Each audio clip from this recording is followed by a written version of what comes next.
Hey guys, it's Brent. And I'm Steven.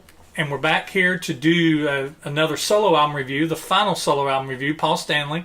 And I know you guys have been real patient. We've been very busy. Steven's a new father. I'm a double dad. And I've been putting in a pool in the backyard. And so Steven's got 2 young children now under the age of 2 and one just a very newborn. But, you know, it's been a hard time. It's been hard for us to get our schedules together. Yeah. But we really wanted to finish out Paul Stanley's solo album. We wanted to finish out the solo albums together. Steven's probably going to take a break from doing some of the reviews with me. He's going to be back for some of the ones. Yeah, I'll probably come back for, I won't name names, which I'm sure if anyone is a fan, you'll know that I'm looking forward to The Elder. I'll probably pop back in for that, and maybe a couple later ones that I will remain nameless. But I think I just need a little bit of a break for a little bit. Yeah, and we're also going to be working on. We're going to be working in a different location, actually out of his home. We're going to be doing some more of the arcade stuff that hasn't yet to air yet. But by the time some of you get around to this video, there'll be some arcade stuff in my head arcade that's going to be on. So let's just go ahead and get right into it. Let's talk about the Paul Stanley 1978 solo album. Paul Stanley. Gene Simmons. Peter Criss. Ace Frehley. The Kiss albums, won by each of the 4 Kiss stars on Casablanca Records and Tapes.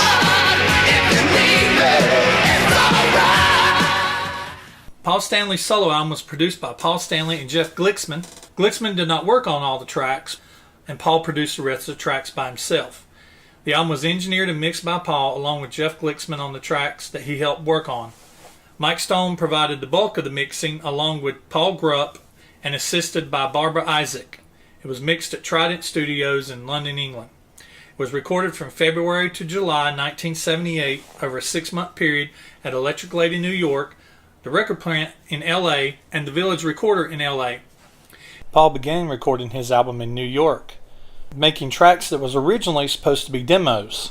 He then relocated to L.A. and began working with producer Jeff Glicksman, who had produced for Kansas. Glicksman had a limited amount of time that he could work on the recordings with Paul, and so all of the New York tracks did not get re-recorded. They remained demos and made it to the album. Paul and Glicksman had creative difficulties because Glicksman was more of a producer than an engineer, but Paul pretty much had his vision in mind and his direction in mind of what he wanted to do and where he wanted to go. So he used Glicksman in more of an engineering capacity, which caused the two to bump heads. Glicksman said in an interview that I read that the song that he probably did the most producing on was Take Me Away Together as One, due to it being this epic, very complex song. It was released on September 18, 1978, along with the other 3 band members' solo efforts. Paul's solo album is the only one of the 4 solo albums to feature all original songs. Paul didn't do any cover songs. He did all originals. And Paul wrote 6 of the 9 tracks on the album. He only had one co-writer, Michael Japp, on the other 3 songs. Paul played much of the guitar on his album, but also had Bob Kulick and Steve Lacy. He also had 2 bassists, Steve Buslow and Eric Nelson, and 3 drummers, Richie Fontana, Carmine Peace, and Greg Canth. He also used 4 background singers, Diana Grassel, Maria Vidal, and Pepe Castro, and he also had Doug Castrillos on the piano. The chart action, it reached 40 on the U.S. Billboard charts and spent 18 weeks on the charts, and it was certified gold and platinum by the RIAA on October the 2nd, 1978. Now I heard a statistic I read on the internet, and I didn't originally want to include it, but because I find it hard to believe. It's a bit of a misnomer, right? But yeah, a misnomer that Paul's is actually the worst selling solo album of all of them. I don't know if I believe that, but by the numbers, I have a hard time believing that somebody's like Peter's was not the worst selling, because it's the general consensus by everybody that Peter's is the worst, and some people say it's Gene's, But we do know that Gene sold a lot more just because of who Gene was at this time. Yeah. I mean, he was the, like you said, you thought he was the front man of Kiss, I did. you know, Yeah. until you found out that actually kind of Paul's considered the front man of Kiss. But we're going to talk about the packaging. The iconic cover was painted by Raldo Cariguti, as was the 3 other solo covers. All 4 solo albums had the same marketing theme and was dedicated to the other band members. The included dust sleeve had all 4 solo album covers on it, a poster that formed a larger poster when added to the other posters, and a merch form. So let's just get into it. Let's get right into the songs. Yeah. So we're going to start with track number 1, Tonight You Belong to Me. But tonight you belong to me. Yeah, tonight you belong to me. Tonight You Belong to Me was written by Paul. It was produced by Paul. Paul and Bob Kulick play the guitar. Steve Buslow plays the bass. Richie Fontana plays the drums. It was recorded at Electric Lady, where Paul favored recording. Paul heavily used the EBow on several of his tracks. On this one, he overdubbed several layers of EBow on this song. The musicians on this first track are on the most of the tracks of the first side of the album. Now, Tonight You Belong to Me, it's kind of a weird song because it kind of starts off real soft, and the very first thing that you hear Paul sings on this album, he sings in that falsetto, in a dream, you know, but then he drops down to a long time ago. And you know, I love how that little beginning he does, it's like, and he's like, but tonight you belong to me, and it's and it kind of lingers in that guitar, and it, you know, I mean, and then the drum comes in. I really love Tonight You Belong to Me. I think it's a great way to start an album, even though it kind of starts off soft. And this is a fan favorite. This is one of I've watched a lot of other reviews by people and everything, and this is a fan favorite for a lot of people. And I kind of stand in that camp.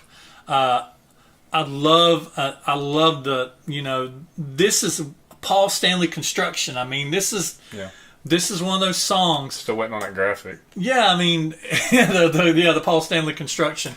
But this is just an amazing Paul song, and it's an amazing song to start out the album. I like the production of it. I like the fact that I think Paul layers guitars and does more with the effects and the mixing of his guitars a little bit more than Ace did on some of his. Ace's was just straightforward rockers, but Paul, his was carefully crafted, and you know, I read, like I said, that he sometimes layered EBows, because EBow is just this little thing that vibrates a string, and it can only it's rounded, and so it can only vibrate a single string, and you put it on a string and you hold it, and it'll just hold that note as long as it's vibrating. And what he did was, you can only do one string at a time. You can't do chords with it or anything. At least you couldn't back in '78. But so he had to layer and layer and layer, and a lot of times when I found out what exactly EBow was and what he was doing with it, I started listening for it. And sometimes it almost sounds like he's got people doing ahs in the background. It's supposed to simulate a violin. And sometimes it sounds like a synthesizer or something that's like a violin, something that's holding a long note. And he uses it all over this album. Because EBow is electronic bow, which is Right. what you play, you know, on the cello and violin and stuff. Right. Like. So it's electronic bow Right. for a guitar. He uses it all over this album. He uses it very well on this album. So I'm fanboying on this first one. Not giving it a 10, but I'm giving it a 9. Oh, cool. Okay. I really like this song. It is, you know, trademark Paul Stanley construction. And it's got...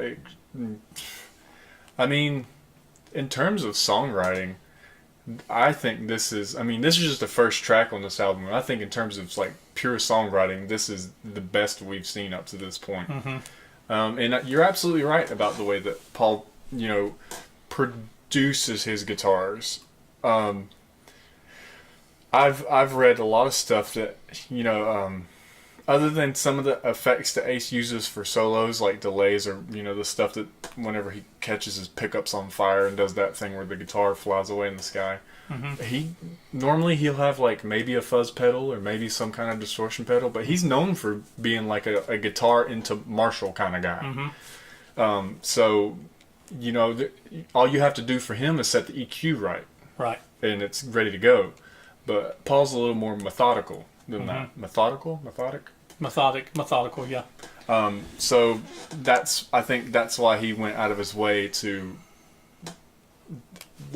I guess what I'm saying is, Ace records guitar, Paul produces guitar. Right.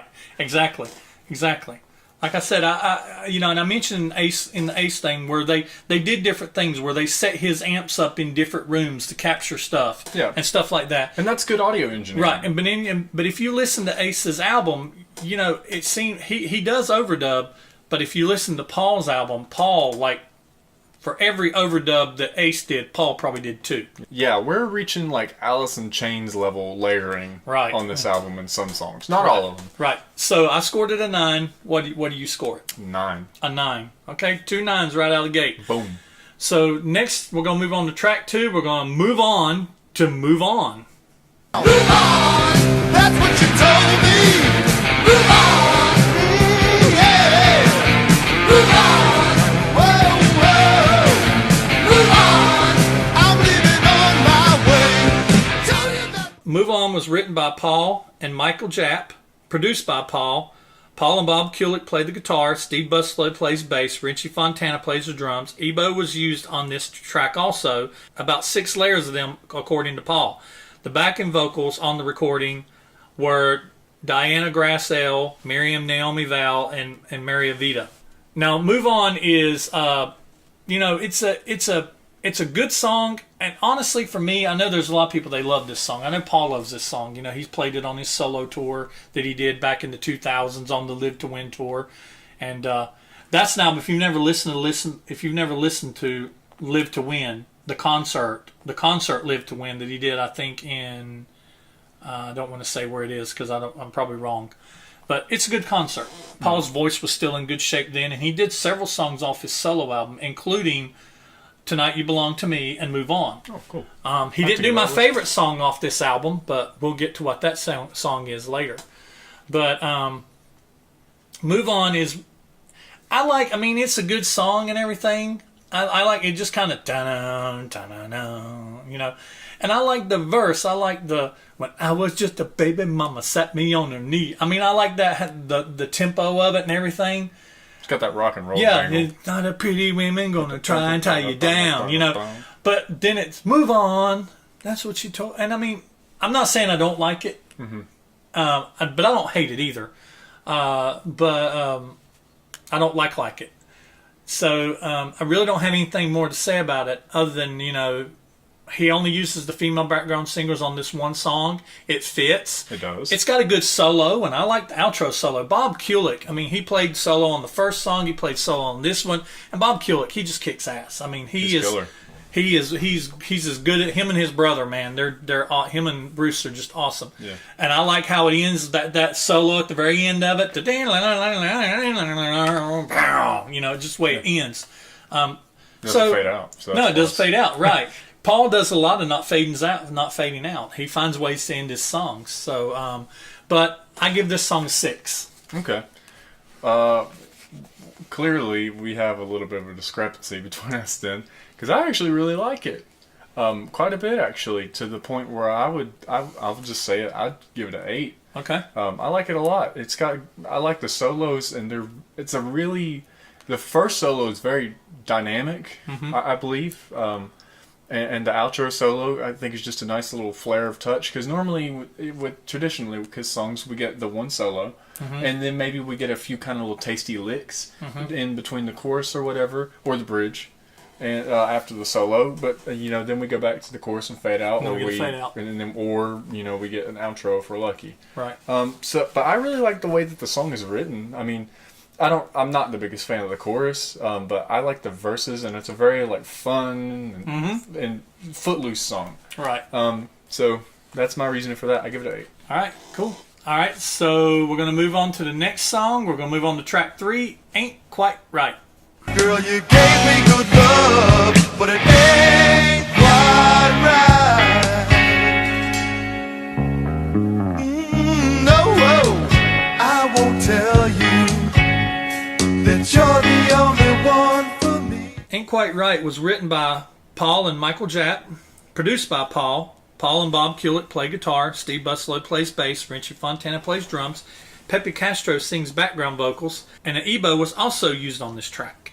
Now this is another one of those Paul Stanley construction songs. It starts off so simple, that bam, bam, bam, bam, bam, and then he comes in just singing, and you hear on this there's a melody line he does with his voice. It's almost like a blues when he goes, you were standing and I was thinking, and then he goes, of all the times that I spent hanging around. I mean, I love that where he goes and that little climb back down, and he does that little bend in his voice, and you hear his voice, and poor Paul. I mean, I love the guy, but his voice, it's not what it was in '78. Yeah. But Paul, on his album, he is just, in my opinion, Paul is just like, he's almost at his pinnacle. I mean, he does get a little better, even though Kiss's albums have sometimes questionably got worse in the immediate coming years. As a musician. But Paul's voice on this album and what he's able to do with it, it's just amazing. Yeah. This song, I've heard a lot of people say they don't like this song. They're like, ain't quite right, ain't quite right. I've heard people say it doesn't sound like it was finished. To me, it was almost like, okay, Paul's kind of kicked us in the teeth with the first song, and then kind of rock and rolled us a little bit with Move On, and now he's slowing it down just a little bit, just kind of, but it's still just, it has that, because it still does that, bam, bam, and just his, Powerful chords. Bam, bam, bam. I mean, just all the staccato stuff that he does, not only on this album, but Paul, that's kind of his rhythm. Paul does a lot of staccato, stop-start rhythm on a lot of his songs, not only on this album, but outside this album, on Kiss albums. But Ain't Quite Right, I think it's got a great solo. Bob Kulick, once again, that...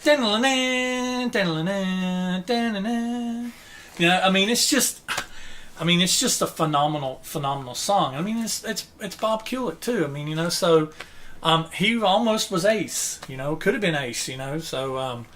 So it's but I still love this song. I give this song an 8.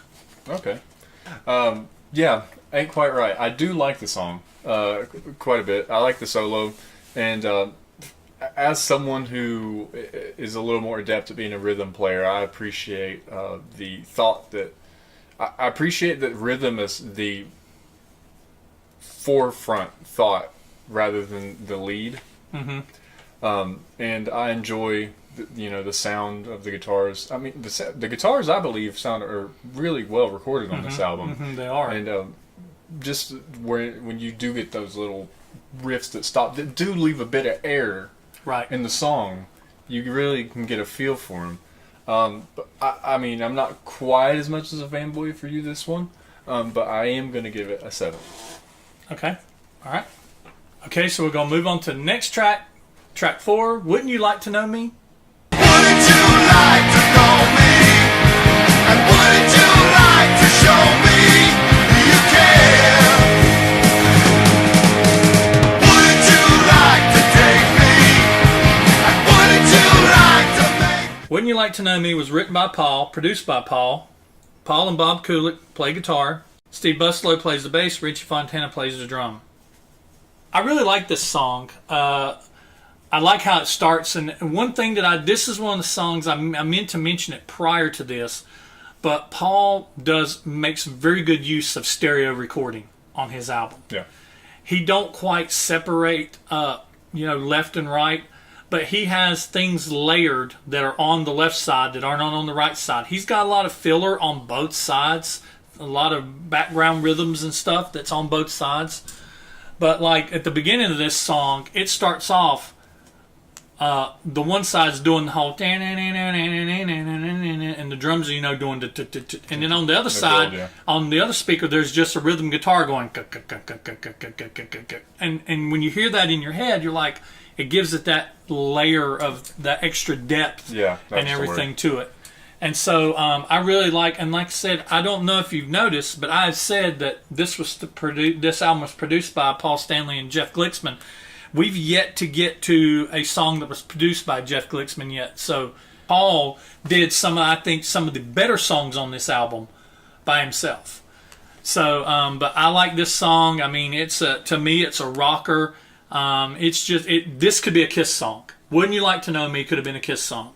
I know we hadn't got to all of our songs about what songs could be Kiss songs, what couldn't. You may not agree with me, but I think that Wouldn't You Like to Know Me could have been a Kiss song. I think this song belongs to another band entirely. Yeah. So, okay, but I score Wouldn't You Like to Know Me an 8. Okay. I don't really like this song that much. Okay. I really don't. What do you not like about it? Well, if judging by my statement, I said I feel like it belongs to another band. Forgive me for my knowledge is lacking, but when did Twisted Sister debut? Twisted Sister debuted. They were around in the late 70s, but they didn't get really big until the early 80s. Okay. I think this could have been a Twisted Sister song. Really? Yeah, I do. Okay. I really think it could have. It could have been a We're Not Gonna Take It, part 2? Yeah, it could have been We're Not Gonna... That's what, when it started up, that's what it reminded me of. Yeah. I think it could have been like We're Not Gonna Take It, part 2, except, We're Not Gonna Take It, but Wouldn't You Like to Know Me? Okay. All right. I'll give you that. Okay. Okay, but I wanted, when I started listening, I kind of I wanted to like the song, but there's something there, and I can't explain it tangibly what it is that I have a disdain for. Mm-hmm. But I mean, it's not like I'm not shooting it down the crapshoot. I am giving it a fair chance, and I scored it a 5. Okay, so you don't hate it? No. Just couldn't like it the way you wanted to like it. Yeah, I don't even know if it's that. It's just that I didn't like it as much as the other songs up to this point. I've heard some people compare this song to this song run. I read online, they thought this song run along the lines of, the message of it run along the lines of Do You Love Me? Off of Destroyer. Yeah. Wouldn't You Like to Know Me? Do You Love Me? Kind of run along the same. I could see Paul looking for affirmation. Yeah. Okay, so what we're going to do is we're going to move on to the last song on the first track, Take Me Away, Together as One. Yesterday is far away, so take me out to sea. All the way, I'll live what never will be. Take Me Away, Together as One was written by Paul Stanley and Michael Japp. It was produced by Paul and Jeff Glicksman. Paul and Bob Kulick play guitar, Steve Buslow plays bass, Carmine Appice plays drums, Pepe Castro sings background vocals. One of the songs was recorded in L.A. Now, Take Me Away Together as One there's something about this song. The very first chord it hits, it's like a minor. It's like dun dun dun dun dun dun dun dun. And it goes through that whole thing before we even start singing. And then it almost reminds me of the way that the very first song starts. Yeah. It kind of starts off soft, and then it comes in and that dun, dun. And Paul, his vocals on this song is just so powerful. Yeah. And this song builds and builds and builds, and then it goes into the solo. And the solo in this, it's a Bob Kulick solo. The solo in this is amazing. Yeah, it's really good. It's got the phasing going back and forth. There's like one part where it goes and then they do that at the very end of it. And then Paul comes in with that yesterday is far away. So I mean he's up there, really belting it out. Yeah. And Carmine Appice, I mean, oh my God, he's like, some people, they love Neil Peart, and I'm a drummer. Some people love Neil Peart, and I do too.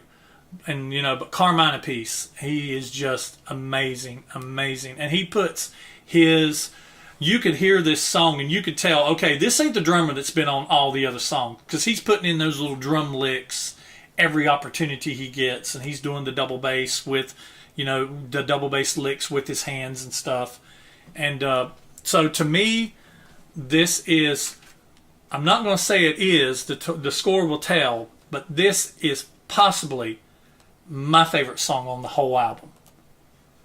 And I score this song a 10 because I would listen to this song right beside Detroit Rock City. If somebody told me you could have Detroit Rock City or Take Me Away Together as one off of Paul Stanley's solo album, I would choose Detroit Rock City. But I would be sad that I had to give up Take Me Away Together as one.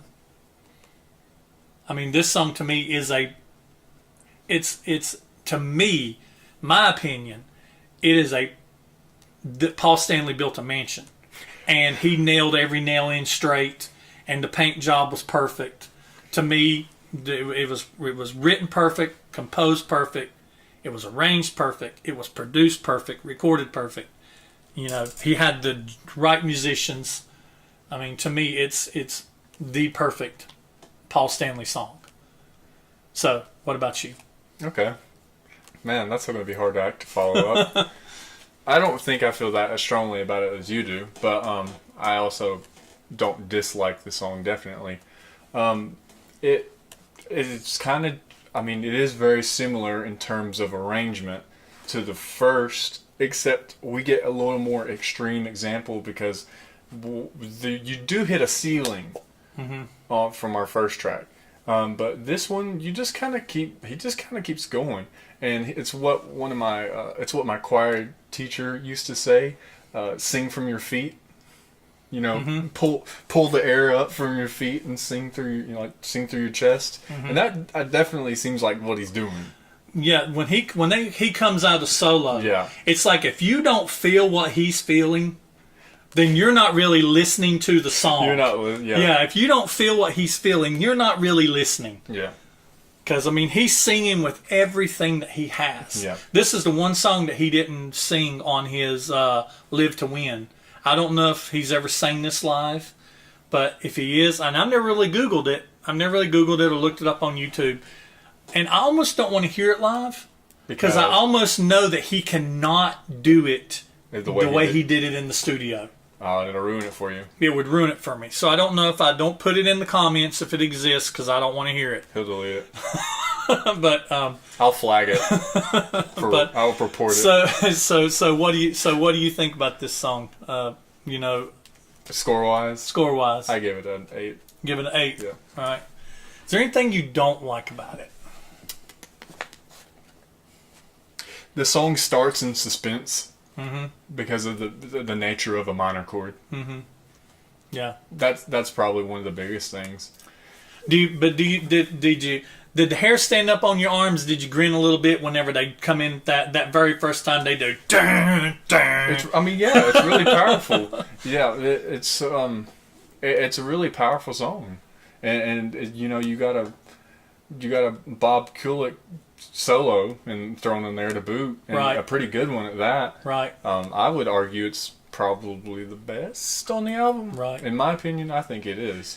And I like that he took such attention to the production that the very first time they kicked in, all they needed was just to kick in. But then whenever they had already, once they kick in and he comes out of the chorus, they go back into the verse, and it's the second verse, and it's built up a little bit. It's not coming in totally quiet. Yeah. So there's already a level, the elevation is raised a little bit. So whenever he does that, together, I remember together as one, and then the first time he only said it once, but then going into the second chorus, he repeats it, and they add a little bit of harmony to it. Together, I remember together as one, and then you get, I don't know who it is, or Bob, if it's Bob, but you get that, and it seems like he comes down and comes back up, and then they kick into dun, and it's like, holy crap, you knew that we were already at a level. And you needed something extra to take it to that next kick in. Yeah. And to me, that is just good arranging, producing. That's not necessarily in the songwriting, but that's just in the arranging and the producing. Yeah. You know, like I said, I know I'm fanboying all over this thing right now, but I love this song. It's probably in my top 10 favorite Kiss songs of all of them. It's probably in my top 10. So I hate to fanboy over it so much, and y'all may hate it. Y'all may go, oh, that song sucks. I don't give a shit. You heard it here first. Paul Stanley solo album song is in his top 10 Kiss songs ever. Yeah. So, all right. So you gave it an 8. Yeah. I gave it a 10. Yep. So what we're going to do is we are going to flip the vinyl, and we're going to go to It's All Right. It's alright if you want me. It's alright if you need me. Girl, if you want me to stay for the night. Girl, if you want me to stay satisfied. Girl, if you... It's All Right was written by Paul, produced by Paul and Jeff Glicksman. Paul and Bob Kulick played guitar. Eric Nielsen played the bass. Greg Camp played the drums. These two would play on this and the remaining tracks on the album. This song was the last one recorded for the album. Now I think All Right I love the way All Right just starts. It's a you know, I love the way it starts. I actually think that although I love Tonight You Belong to Me, the first track on the album, I almost think that It's All Right could have started the album. Yeah. It would have been a good track 1, side 1, track 1 song. Yeah.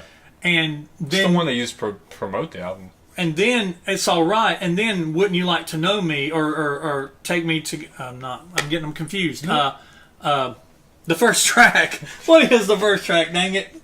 Tonight You Belong to Me. Tonight You Belong to Me could have been maybe on the second side, or, you know, somewhere mixed in on the first side. You know, I'm not real sure. I didn't do a list of different track lists, and I've done it on some of my videos in the past, and I just didn't do it on this one. But It's All Right is a really good song. It is a rocking song. It could have been a Kiss song. Yeah. This has Kiss written all over it. They say Paul's album is the most Kiss-like. This song, with a little bit different, even Paul producing it, this could have been a Kiss song. It is right up the alley. But I really like this song. It's one of those songs that ends. It's all right. Da-na-na, da-na-na, da-na-na-na. Doesn't fade out. It's got a great solo. I mean, it's just, you know, we got with different group of supporting musicians. Still got Bob and Paul in the middle, in the main. But it's a great song, and I really love it. I mean, it's probably one of my maybe second or third favorite songs on the album. So I scored a 9. Okay. I really like it. It's All Right is really all right. Breaking news, y'all. It's all right. And I just didn't know about this one the first time, and every time I listened to it, it was just kind of like, I didn't feel like we were reaching a conclusion. I don't know why. I guess maybe it's just the way the chorus is written, because it's like, I don't like the callback thing. Because it's all right. It's all right. Right. You know. Right. And it was kind of indifferent on me. But where... normally, you would think it would be backwards. Like, I'm not really quite fond on how the verses are written. But the chorus is catchy. But on this album, kind of like... The verses and pre-choruses and stuff are written really good. But I'm not a fan of how the verse sounds. And that's really my only problem with this one. But because the verse takes up such a big part of the song, or not the verse, since the chorus takes up such a big part of the song, I mean, it is the chorus, but it takes up such a massive part of the song that it kind of kills it for me. So I scored a 6. Yeah. One thing I like about a lot of Paul's songs is I'm not a big fan of not just Paul's, but anybody's songs where the chorus is just like one word. Yeah. Or the chorus, or the chorus is the chorus. The name of the song is the chorus. Yeah. Like, you know, like Move On. I mean, he eventually does go, move on, that's what she told me. Move on, yeah, you know, but I like the fact that it's all right. It's all right if you want me. It's all right if you need me. Yeah. Girl, if you want me to stay for the night, it's all right. So the chorus actually has words. Yeah, that's true. And my favorite part of this song, I'll tell you why I do. I mean, I'm not going to go on to more. I like it.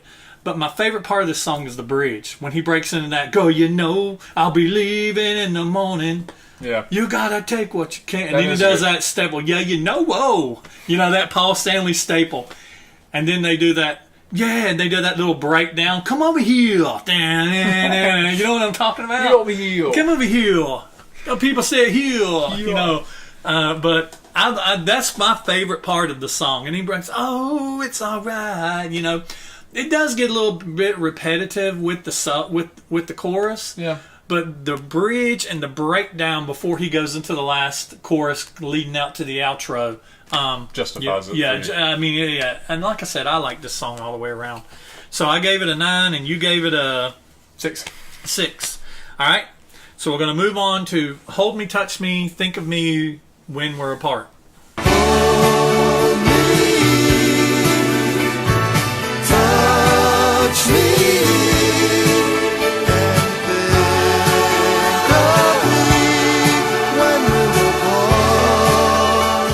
Hold Me, Touch Me was written by Paul, was produced by Paul. Paul played all the lead and rhythm guitars. Eric Nielsen played the bass and Greg Camp played drums. Doug Castro plays piano and sings background vocals. Pepe Castro also sings background vocals. Paul has said that this is his favorite lead track he's ever played. Now, Hold Me, Touch Me. And Gene, you know, Gene's like, oh, there goes Paul, you know, getting too much into, you know, whatever. And I will say something about Paul on his album. All his albums, all his songs on the albums up to his solo has all been around about sex, or screw me, or, you know, or whatever. Me. But then he gets to his album and it's all about love. And it's about hold me, touch me, think about me when we're apart, or tonight you belong to me. And, you know, so it's quite a change in his subject matter when he gets away from the influence of what is expected of a Kiss song. But Hold Me, Touch Me, I hate it. I hate the piano. When he first comes in, though I know that you are sleeping, I'm like, oh my God. I wish I was sleeping. I'm going to be sleeping. And especially to come right after off of It's All Right. Yeah. It's like you're up here and then it's like da-na-na-na, da-na-na-na, da-na-na-na-na-na, skip. No, I will tell you this, as I don't skip this song. And I will tell you, this song has one saving grace for me. And it is, and I have to wait till the very end of the song to get to it. And it's the solo. Now, Paul said that this is probably his favorite solo. We don't get many solos out of Paul. He's not Ace. He's not Bob Kulick. He's not Bruce Kulick. And, you know, but this is probably my favorite Paul Stanley solo. It is so melodic and it is so well written. You could tell that he almost sat down and wrote it on a piece of paper. Like it's written out. So he's got it written out somewhere. It wasn't something that he... And if he did come with it out of his heart and was feeling it, I tell you, he still wrote it down. Because it is just that methodical. You know, almost like the solo that Bob Ezrin wrote for Detroit Rock City. You know, it's a very well thought out, very well played solo. It ends the song. They don't fade out. He ends on that da-na-na-na-na, and then piano. You know. I hate this song. The only thing that made me not want to score it a 0, and the only thing that keeps me from skipping it is the solo at the end. I just try to tone, when I'm listening to this song at work or wherever, I try to tone out until I get to the, and you know it'll be all in. I'm like, okay, cool, I'm at the good part of the song. But even with that, dude, I can't score it more than a 1. It's a 1 for me. I hate this song. Other than the solo, I hate this song. Wow. Gosh. That's, And for those of you who love it, I'm glad that you do. More power to you. That is your opinion. But I'm probably going to be like, people be like, F you, man. Hold Me, Touch Me, Think of Me Together is one. It's awesome. It's the bomb. It's the best song on the album. I'm glad that you think that. You know, but what about you? I'm glad that I'm glad that Hold Me, Touch Me is the song that played when you first touched a woman or something. Right. I want to hear what you think about this one. I've been curious. Okay. So, feel the peer pressure right now, y'all. Just I feel the speak your heart. Speak your heart. speak your heart, youngin. Speak your heart. I quite like it. Actually, Okay. I quite like it. And tell me why. Well, I'm a fan of the piano for one.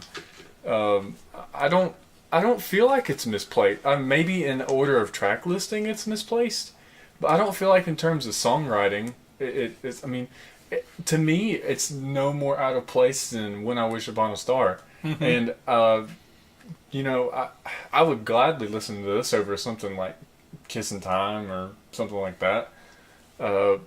So I can't really, and Paul's solo at the end really does make. It's awesome. If you don't like the song, it really does make the whole song like worth listening to, and so I actually quite like it. So I'm gonna.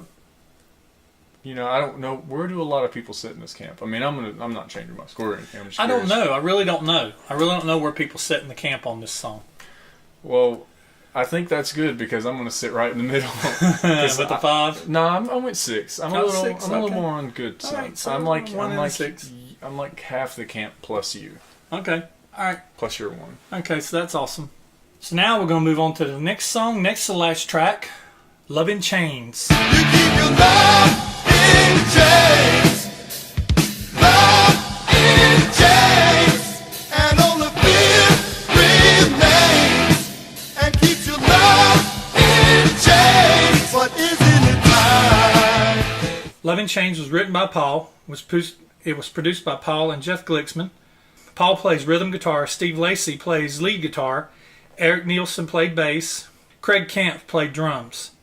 This song has especially the beginning, and the solo has a very. It almost Ace could have played this solo, and he could have played the intro, that guitar that set the intro of it and everything.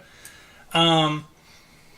You know, this song, you could almost tell, and I mean, I always thought there was something about this song, and I think it's the fact that maybe Bob Kulick is missing off of it.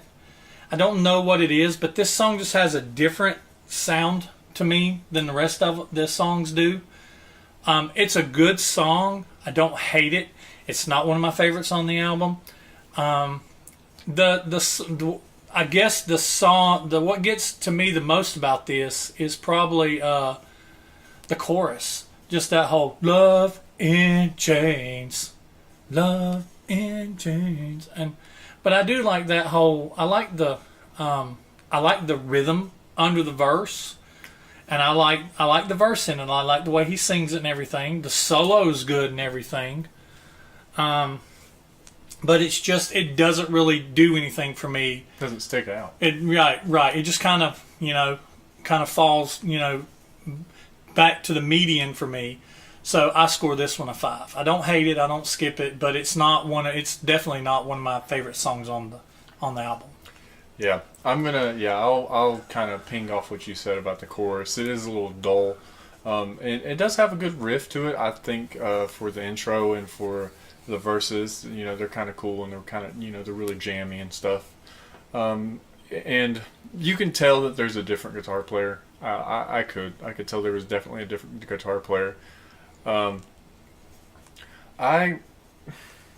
think I'm gonna agree a bit with you on this one. It's just kind of middle of the road. Like, it's not bad, but it's just good. Mm-hmm. It's just okay.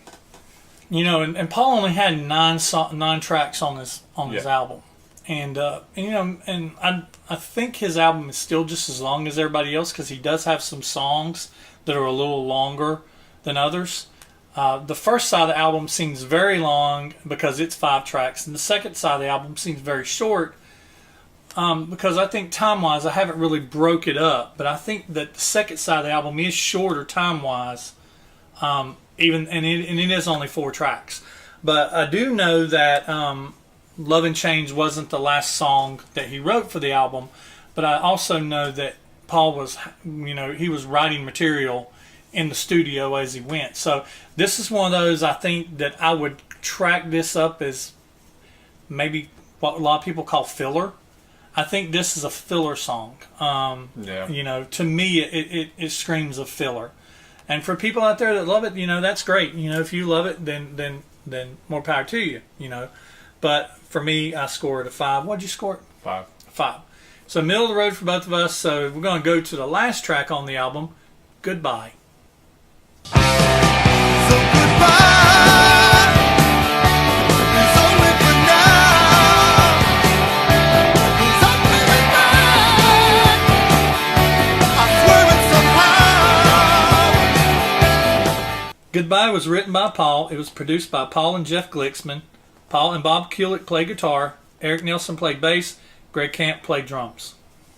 I remember the first time I heard this song when I was a kid. I bought, you know, my mom bought all 4 solo albums for me when they came out, and you got that cool bag. I wish I still had all that stuff. But I remember Paul's, you know, and they didn't put a whole lot of lyric sheets in albums back then, but I remember hearing the chorus. I remember not liking this song very much when I was a kid because I always thought he actually says, goodbye is only for now. But I thought he said, when I was a kid, you know, 9 years old, I thought he said, goodbye, it's over for now.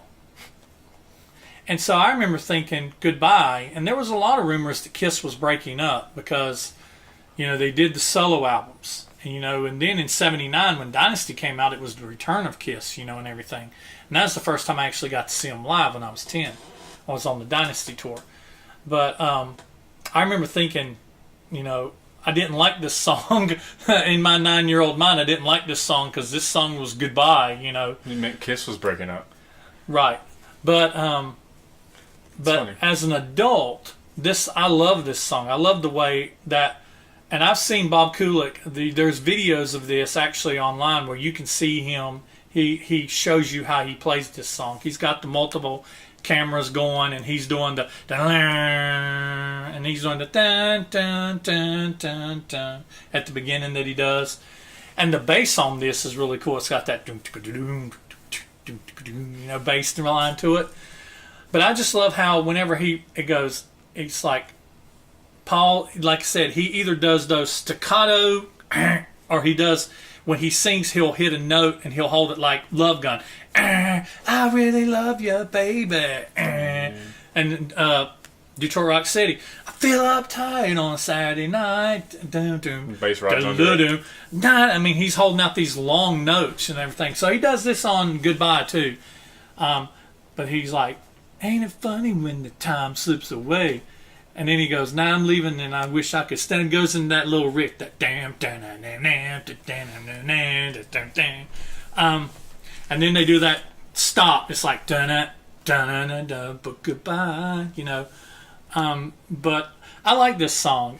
It's grown on me and everything, you know, and it feels like a last track of the album, you know. And this is the last song that Paul wrote for the album. I recently heard. If you listen to that one live night or whatever, Live to Win night or whatever concert, he plays Goodbye on there, and he talked about how he needed one last song, and so he basically wrote, you know, for now this was goodbye, but I'm coming back, you know. So he says goodbye is only for now, but I'm coming back. So, but yeah, I like Goodbye. I score Goodbye a 7. Okay. That's cool. So what about you? I like it. I think it's got a good... I mean, it's nothing... There's nothing like fantastically extravagant about the way the song is written or structured. I feel like we talk about producing less now unless there's something really cool that happens, is because I think that up to this point, production for Kiss was such an issue. Mm-hmm. And they've reached the point where it's a non-issue now. Mm-hmm. Like, it just sounds good. Mm-hmm. So we don't really talk about how songs are produced much anymore unless something unusual. If you hear something that's really bad, or we hear something that's really good. Yeah. But other than that, it's just that main, almost like the expectant of it's the standard. So they hit the standard, and we kind of mention it when they fall below it, Yeah. like severely below it, or when they go extremely above it. Yeah. Yeah. Yeah. So I mean, like, it's solidly produced, like all the songs on the album. But like this, there's not any. What's the word I'm looking for? There's not any like complicated dynamics. No. It's a It's a pretty relatively simple song. Yeah, pretty straightforward. And sometimes I feel like on some of these, I feel like he actually spent more time on. It's like this song could be... It meant something to him. Yeah, this song can be this. So I'm going to put this much time into it. I'm going to overdub. You don't hear a whole lot of overdubs in Goodbye. You don't hear whole lot of overdubs in Love in Chains. But you do hear, but like some of the earlier songs that are the more better commercially acceptable songs, you hear a whole lot more production in them. Yeah. So I like it. I better than middle of the road it. So I think I gave this one. I gave it a 7. A 7, okay. So we're both the same on that. Yeah. Awesome. All That right. wraps up the album. That wraps them up. That's it. So we're going to go through our scores really quick. Yep. Final thoughts on the album. I didn't bring my notes because I was in a bit of a rush. But I think my overall statement was Paul Stanley solo album. It's all right. It's all right. It's all right. I've got mine, and I like I said, I actually honestly thought that I was going to end up liking this album better than Aces, and if we do, we'll find out. We'll find out where I score it and how it scores, but I'm going to do my final thoughts really quick. I'm going to read them. I like Paul Stanley's solo album, and honestly, I don't know if I would like his or Ace more when I started out reviewing the albums. Paul has a great voice, and he was in his prime on this album. His songs are crafted very well, while some are better than others. All are well written, arranged, produced, and mixed. There's only one song on this album I really hate, and notably, Paul's album is the only album that I gave a 1 to a song on. But the rest of the songs, as far as solo albums goes, but the rest of the songs make up for the stinker. All in all, this is a great album. I agree with other people's statements. I've heard before that Paul made the most Kiss-like album of the 4. But I will note I find it interesting that when Paul is removed from the Kiss environment, his songs are more about love, relationships, and heartbreak than about putting the X in sex. So once again, I say about Paul's solo what I've said about the other 3 so far. I respect that whether I like all the songs or not, that he was true to himself and he made the album that he wanted to make. Yeah. And that really did come through on all of them. Really did. They all really truly they all didn't make Kiss albums. They all made the album they wanted to make, and I think why Paul's album sounds more like Kiss is because however many years later now, who really is Kiss? Paul Stanley. Yeah. Gene Simmons is a businessman. I love Gene and everything, but Gene is more about selling the brand of Kiss. But Paul, it was the music that was always important. What was important to Paul was the music. So we're going to do our scores here real quick. Now, I scored Tonight You Belong to Me a 9, Move On a 9, Ain't Quite Right a 8, Wouldn't You Like to Know Me an 8, Take Me Away Together's 1 a 10, and then It's All Right a 9. And then the second side of the album starts to falter for me. A 1 for Hold Me, Touch Me, a 5 for Love in Chains, and then back to a 7 for Goodbye. That is 63 points for an average of 7. So I score this album overall a 7. So, what about you? Okay, so Tonight You Belong to Me, I gave a 9. Move On, I gave an 8. Ain't Quite Right, I gave a 7. Wouldn't You Like to Know Me, I gave a 5. Take Me Away Together as 1, I gave an 8. It's Alright, I gave a 6. Hold Me, Touch Me, I gave a 6.